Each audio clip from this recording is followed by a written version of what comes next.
Now it's time for my hot take. And guess what? Here's a spreadsheet. Really exciting, right?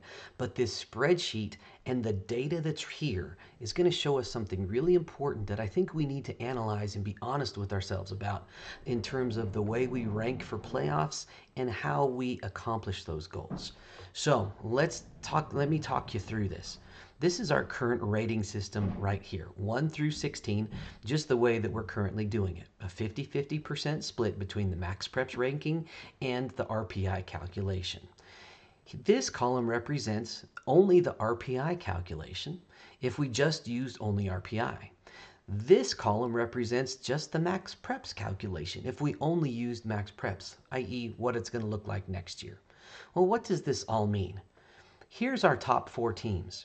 Whether you look at it in our current way, only RPI, like we used to do it in 6-man several years ago, or the way we're doing it next year with only Max Preps, it's the same 4 top schools. Whether it's the current way, the old way, or next year's way. Those top 4 best teams will get the top spot in each bracket and theoretically should meet in the semifinals. We want the best teams playing for the championship. It still is honored all 3 ways. Well, what about the teams that should host their schools, should host a first round playoff? Well, guess what? It's still the same. The top 8 teams are the same schools in our current system, in the RPI system, and in the Max Preps only system. It doesn't matter that much. The same best performing 8 teams get to host a first round playoff game. Interesting. Well, what about the teams that make the playoffs, period? Guess what? Schools in the 9 through 16 positions in all 3 methodologies are the same schools. So we accomplish the same goal whether we are combining Max Preps plus RPI, or if we just use RPI, or if we just use Max Preps. So here is the big question I think we need to ask.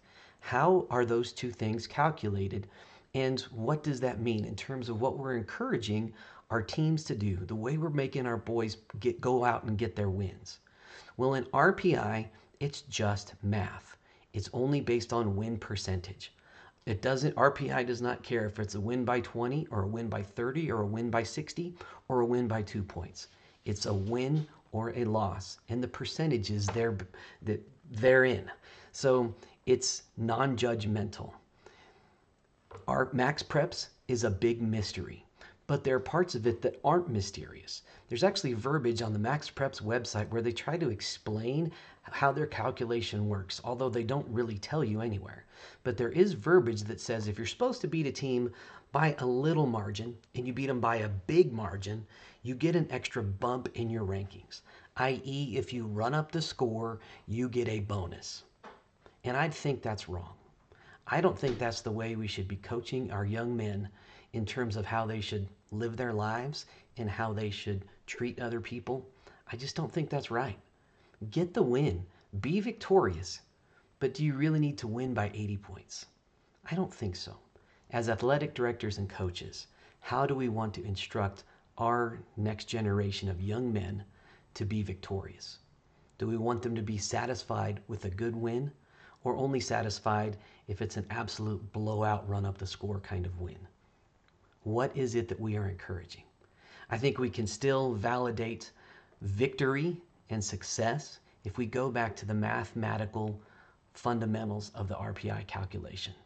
If we stick with the Max Preps rating, we're going to encourage coaches and teams to run scores up when it's not necessary. That's my 2 cents. That's my hot take. If you agree with me, great. If you don't, let's have a conversation. If you do agree with me that we should go back to the RPI, which encourages, I think, better sportsmanship, let's let our voice known. Let's reach out to CHSAA, to the football committees, to the powers that be. Let's really do what's best for the young men we're trying to lead.